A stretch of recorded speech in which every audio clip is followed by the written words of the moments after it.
Welcome to Bottom Line Sports Talk. I'm George Abraham. You know my partner Albert Campman. Now it seems like every week we're celebrating milestone in scoring, career points, etc. Part of it is we say the three ball. Part of it, a lot of kids playing varsity ball a little early, and a lot of it's just playing a little hard work. Yeah, and this week we get a chance to celebrate a team. Brookfield coming off a 71-66 win, moves to 8-1. What a great start for the team that last year when they beat Liberty beat them by 60 points last year. And George, what a turnaround it is. I look for things like that. Mm-hmm. I look for teams that get better in the off season, that use their time wisely to improve offensively and defensively, and Brookfield has done that. Congratulations for their start. 8-1 on the season. We also had an individual performance from Drake Golden at Crestview. Drake became the all-time leading scorer at the school with 1,318 points. That milestone came in a win too. He always want to win games. They went over LeBray. Congratulations to Drake for a tremendous accolade. I think he was a little kid one day, George, who would have told him to say, listen, someday you're going to be the all-time leading scorer at the school. Yeah, that is an honor itself. You know, they have these games where the sixth graders play at halftime and this and that. And that's basically everybody's goal. Yes. Can I be on the big stage? I remember playing at the Jaffa Mosque when I was in sixth grade. You know, thinking, man, and that court seems so big. Yes. But there you have your day, and look what the hard work does. Yeah, every kid who's watching this show today starts off someplace in kindergarten, and some of them decide that they're going to be the best or whatever they can be. And Drake decided to be the best basketball player in Crestview's history with regards to career scoring, and that is quite an honor. We also had quite an honor for Kelly Hutton.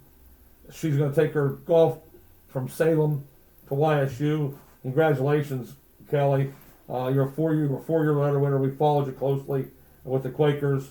She holds a lot of records for golf. I remember her low score of 80 when we followed that, George. And she signed her letter of intent. Her family was there. And once again, behind that story, George, there was a lot of chipping, a lot of hitting. I could have used her in the tournament this weekend.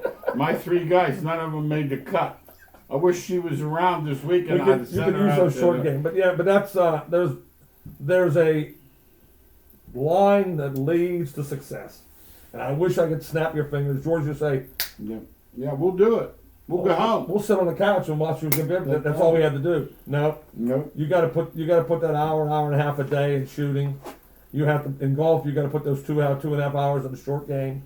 It's just the way it is, and if you don't, you'll be a decent player, but you'll never be great. And Kelly decided to be great and paid off with an education. Summer education paid off at YSU. Highland boys are getting an award for winning their Division II state championship, and they beat Tippecanoe 5-0 in soccer.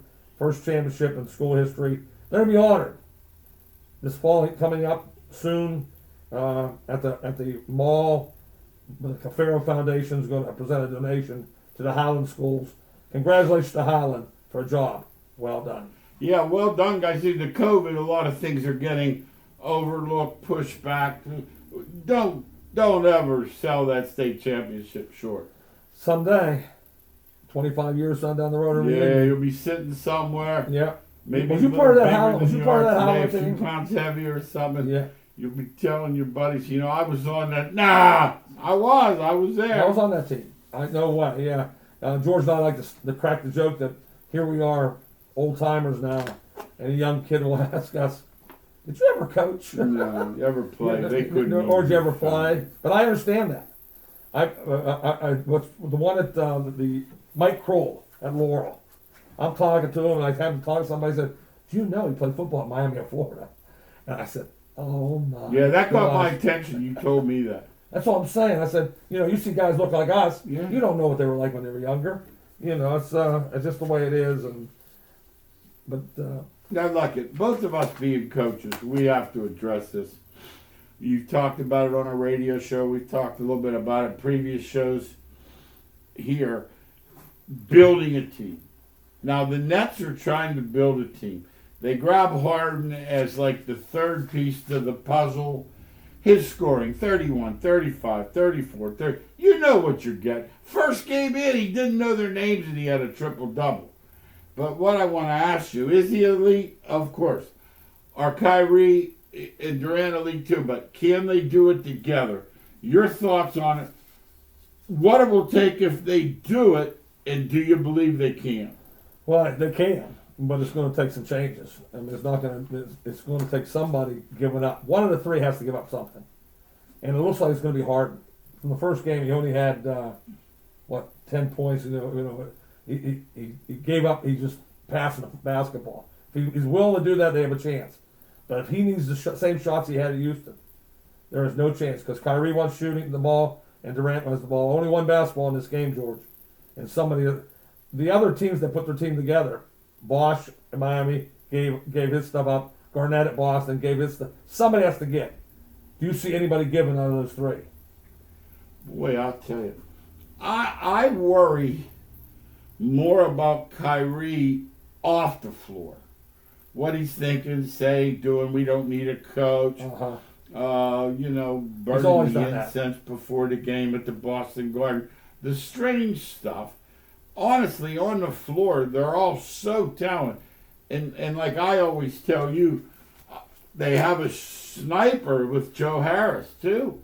Yeah. And if you lay in that lane, and Harden feels like passing. They don't, though. Well, none of the three are known for their No, there's one passer, and he's not a full-time passer. Harden's the one that can pass the ball a little bit. It's, Kyrie's going to shoot it for sure, and Durant's going to shoot it for sure. I just don't see any dirty work players. That's what I'm going to look and see. You want a Rambus? Yeah, I want a Kurt Rambus. Boardman. A guy who does not need the ball in his hands. Will rebound, get you extra shots. Will guard the other team's best player. If the Nets have a player like that, then I think they Let's can talk definitely about. win. They use the word, play together, mesh, gel. There are going to have to be a lot of giving. Yeah, in today's game of basketball, that's sharing the basketball is a big check mark to any coach watching the game. Do they share the ball? Do they space out properly?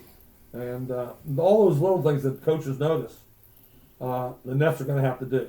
But I'll say this, and I say it all the time: I take my chances with those three than I would lousy players. Let's add something to it too. You have a favorite saying, especially with no fans last year in the bubble. So this is in effect the second year of strange circumstance. Your thought is just get me in April and I'll worry about the home floor. Yeah, and it's been proven so much that you just get in and develop the chemistry needed to win, and all of a sudden you play your best basketball in June and you're the champion. It's the way it is in hockey and the way it is in the NBA. You want to be playing your best at playoff time, so don't put all the marbles in January. They're just starting out right now. Just get in the playoffs. Now let me ask you, the old timers. There's only one ball, Al. Mm-hmm. I believe that too. I think that's the thing that's got to change. They're going to have to understand that. And that's the coach, and I'm hoping that the Nash can recognize the matchups. And tonight, this guy can't guard Harden. You're going to get the shots. Tomorrow night, Durant, they can't guard you, because they all three think they can take anybody any night. And I don't think they think they're beat. Like, I don't think you could go to Kyrie and say, that guy who's guarding you is really tough. Give the ball. He don't think that. He doesn't. Say, and that's the problem. And that's the problem, George. In our mind, they're all alphas, and they all need the ball. And I brought this example to George previously. Golden State had three alphas too: Curry, Thompson, and Durant.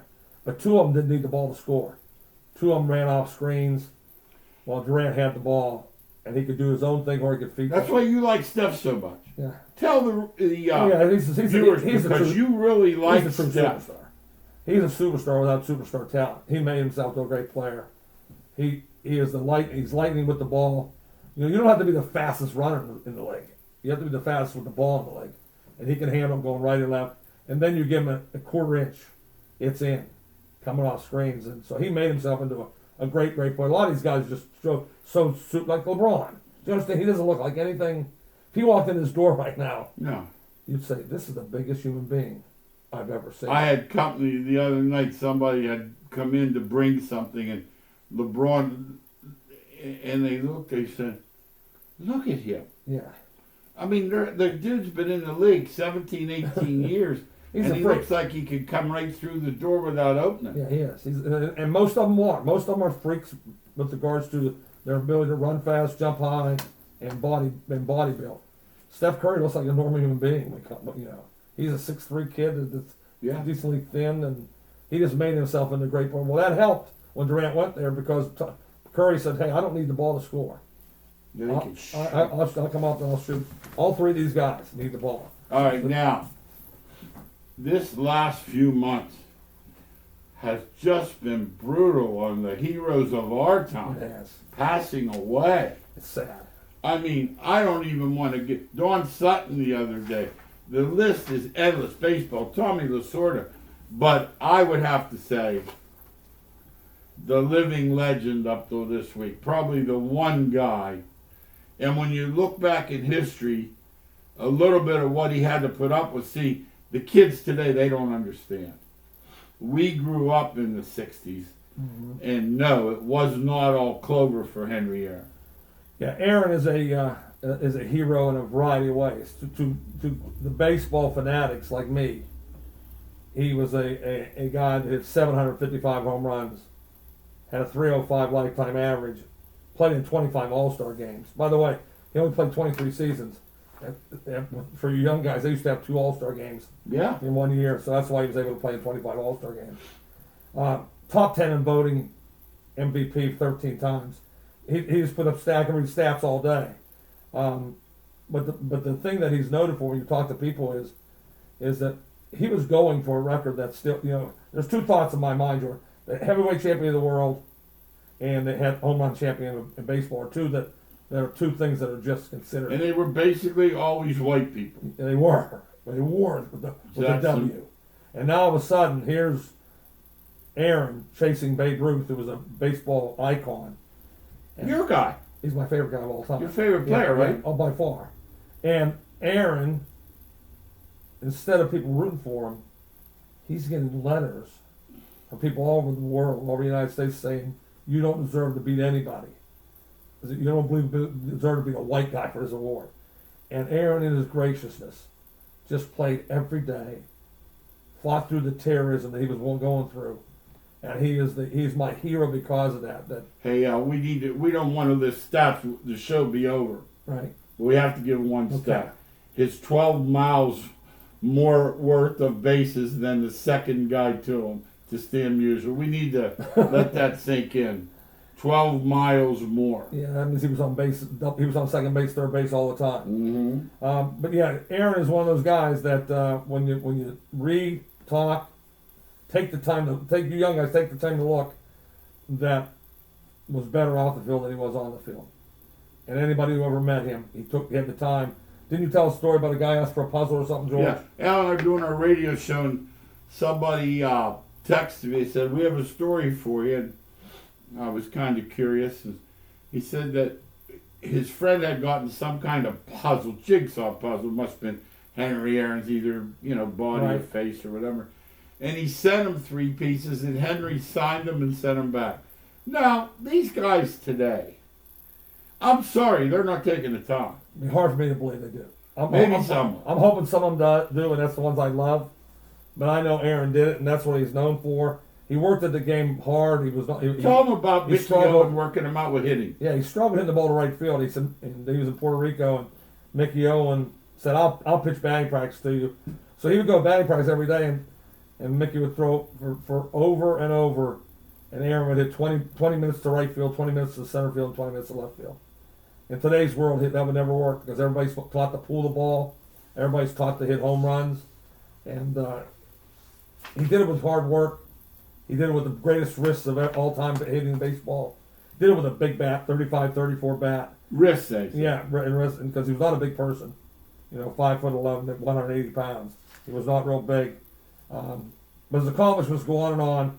But the best thing you can say about that he was a true man on and off the They baseball. called him a Hall of Famer off the baseball film. Yes, Bud Siddig, I guess he and Siddig were friends from his time in always Milwaukee. been friends.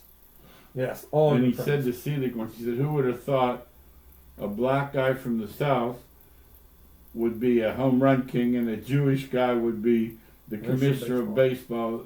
They've done quite well. They were really close, as were way back in the day Babe Ruth and Bowie Coon. Yeah, they were best friends, and Selig and Aaron, and that was from the Milwaukee days. They've always been best friends, and both of them made it big.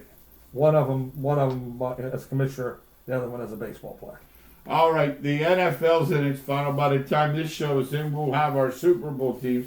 Let's just look at these two games and see what we think, and then next week we'll look back and see if we were right or wrong. Was there ever a doubt Mahomes would play in your mind?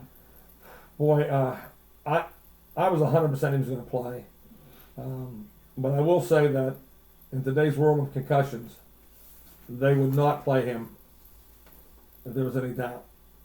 There was no Don George and I's mind that they were going to do everything possible Yeah. to make sure that he was on that field, and he's playing. So that makes those two games really exciting. Let's talk about, they're unusual in that they're rematches. Yeah, and I tell George all the time, don't go by anything in the NFL.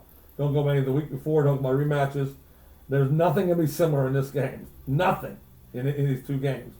It will come down to turnovers. It will come down to red zone defense, and all there's no. Both teams are going to. All four teams are going to move the ball. I'll be shocked at 20-20. Who scores touchdowns? Who has to kick field goals? And who turns the ball over is going to be a loser. And Do you see a higher scoring game of the two, Kansas City? Yeah, I do.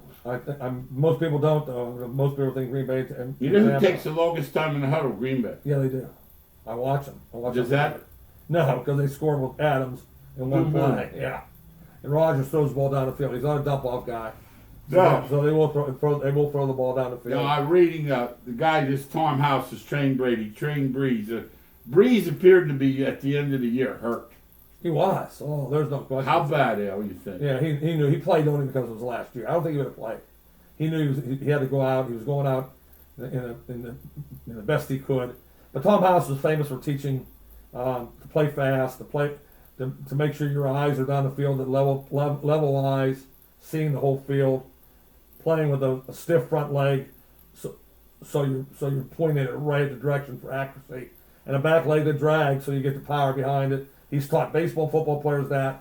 Two of his main students were Breeze and Brady, and both of them you could tell when they play, they really get the mechanics of the game. So Tom House did great there. Talking about that for a minute, when we talk about these guys, the quarterbacks are obviously the glamour position. You have four there that are pretty stinking famous. Two of them very young, two of them at the backside, but yet I've never seen people fall over someone like Mahomes that has one title. Yeah, but I think that it's deserved. You watch him play, and that's all I go by. I don't go by any titles. You know, and I admit it. I don't go by titles. I can watch a guy play and tell if he's good. He's a good player. And some guys are just great players. You know, I never think Dilfer's good. I don't care if he won a Super Bowl or not. I never thought Dilfer was a great quarterback. But I can watch Mahomes for 30 seconds and how great he is. I don't know how many titles he's going to have, but I know he's a really, really good player. Yeah, that makes sense. Brady, you mentioned it. You proved right over the year, Belichick, this Belichick or Brady thing, which was stupid, but at the same time, it was talk show fodder or whatever. Brady really showed up. If he makes 10 Super Bowls with 14 conference champs, I mean, gee. It's not stupid to me. It meant a lot to me because I know I won with great teams, and I know I was lousy with rotten teams. Belichick is one of the top five. I said it all the time. He's one of the top five coaches ever, but he has zero. He has 0 championships, 0 without Brady. And everybody's saying, "Don't find out this year. Watch how Belichick wins in New England, it didn't happen. and watch how Brady what happened." Yeah, I did find out. Just what I thought would happen. One's still playing, and the other one's home. One is in disarray, and the other one is Now, something interesting about the Kansas City game, I was doing a little study. The last 8 or 9 games, 0-8-1 against the spread, yeah, they just win. 24. which is what you're doing. Yeah, I don't think the spread means a lot. 24 out of 25 wins for Mahomes. He's lost one game, so that's. And the game he lost the year before, he lost to Brady later. He'd be going for 3 in a row. Yeah, he would be. That's the truth. Then we'd change our tune eventually. If he wins 3-4, whatever, then Yes. there's going to be that goat's going to get pushed aside. That's the They truth. use that word goat. Well, Brady's the goat. I don't have any question. How about if this kid wins 4 in a row? Oh no, but it's an if. I don't think anybody can do that. I don't think anybody. I saw the other day they were talking about the odds Kelsey would score a touchdown. I like those odds. Yeah, that's because Kansas City's so high powered offensively. They throw the football. They use Kelsey in the red zone in a variety of ways. Local guy that from the University of Cincinnati that has made it big time, and your good friend Jeff Jankovich is his agent. And, Yeah, we got a buddy. So we who's know a his lot agent. about Kelsey, and he's turned out to be the best tight end in football. Nobody even close. Let's finish talking some college football. Couple programs. One very famous program, Notre Dame. They recruiting violations. I think it was Zavell Smalls was the guy's name. I didn't like it, George. What you think? A little I petty? thought it was too Picky? petty. Yeah, all Picky? the way. Yeah, I think they just chose Notre Dame and got him. There's people who've done a million things worse than what Notre Dame did. Taking a picture of the kid. I mean, you get going for Well, that was one of the others. Earlier, it was Todd Light there doing so. I think they've nothing since let him- gigantic though. But if Jews you're on going to say that coach can't, and what's funny, Brian Kelly refused the picture first, and the kid said, "Come on, coach," and he said, right, daggone it." get in trouble for a picture, George. It's Well, not a good rule. I mean, I is just it? read. I read about the NCAA. I don't know anything about them. No. But they also have a big, gigantic booklet with 1,000,000 laws. Yeah, Things you that. can give them bagels, but no cream cheese. And Yeah, that's what I'm saying. you got to change those. Yeah, we got so- a few minutes left. A&M and Florida also on probation, and these teams are at the top. Top 8, Notre Dame, A&M, Florida top 8 all. I wouldn't shock me before at A&M. It wouldn't shock me at all. They're cheating. I look at Mullen and I look at Jimbo Fisher. They'll do anything to win. And especially at our Ohio theme here, Pinkerton High School is where the picture took place. Yeah, I did it. I said, Coach, I want a picture. Come on, you're getting a little bit out of control here. I don't care for it. Now, you want to tell me a bucket of money, a bag full of money, a suitcase? I'm right with And it. that's happening every day. But not a picture. Yeah, it's happening every day. All right, let's finish up with this. We'll talk about one of my favorite guys, Bill O'Brien. Destroyed the Houston, Texas, burned it to the ground, held Penn State up. They give him credit. I don't. I think the legacy players saved the program, and whoever was the coach would have been fine. But the job he did proved to me you can't be the GM, because the GM would have kept Hopkins. The coach couldn't deal with him. Yeah, sometimes I get you in trouble. But Parcells started it with the grocery store. Yeah, the grocery crap. Yeah, but I just think that O'Brien struggles with the temperament. I think he's better in the college game. I don't care what they say. We'll see what happens with it. But he decided to go back to college. He's going to Alabama, where he'll have major success. Now, if he's going to Sibbrock, we'd be worried more about him. Yeah, he's gonna have major success at Alabama. Every assistant coach does, and he'll be back in the college game or the pro game, whichever way he wants, in about 3 years, because he'll have great success at Alabama. No question. about Last question. Do you think of him more as a college or pro guy? it. Well, I from a success standpoint, college. No, I think he coaches like a pro coach. His X and O's are pros oriented, but he just struggles getting along with the pro game, because he tries to do it Belichick's way, his way or the highway, and winning takes care of that, George. You try to do it with a losing franchise, you can run out of town, and that's what happens. He got And as we've seen in the last few weeks, months, years, the Belichick tree, whether it be you want to start with Romeo Cornell, you want to talk Charlie Weiss, you want to talk whoever, the bottom line is that they've not been as successful for whatever reason. Well, I know the reason. They don't have Brady. I said it as the second time I'll say it on the show today. They all went in thinking discipline. They all went in thinking let's hit with pads at practice, and they all were looked on by the other players when they were 2-8 or 3-6, thinking, what is this idiot doing?